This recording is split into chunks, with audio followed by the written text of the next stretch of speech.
మంత్రివర్గ విస్తరణలో కొందరు సమర్థులకు చోటు కల్పించలేకపోవడంపై బాధగానే ఉందని ముఖ్యమంత్రి చంద్రబాబు నాయుడు వ్యాఖ్యానించారు. మంత్రివర్గంలో 26 మందికి మించి చోటు కల్పించడం సాధ్యం కాదనే విషయాన్ని నేతలు గుర్తించాలని స్పష్టం చేశారు.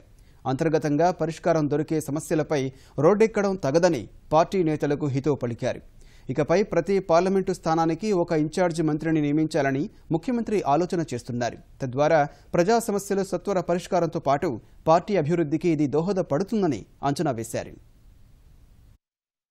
ఉండవల్లిలోని ముఖ్యమంత్రి చంద్రబాబు నివాసంలో తెలుగుదేశం పార్టీ సమన్వయ కమిటీ సమావేశం జరిగింది. ఈ భేటీలో మంత్రులతో పాటు సమన్వయ కమిటీ సభ్యులు, వివిధ జిల్లాలకు చెందిన నేతలు పాల్గొన్నారు. పనితీరు బాగుంటే ఎన్నికల్లో కుల సమీకరణలు పనిచేయవని, దీనికి ఇటీవల జరిగిన ఉత్తరప్రదేశ్ ఎన్నికలే నిదర్శనమని ముఖ్యమంత్రి చంద్రబాబు అన్నారు. పార్టీ సమన్వయ కమిటీ సమావేశంలో ఈ మేరకు చంద్రబాబు నేతలకు దిశానిర్దేశం చేశారు.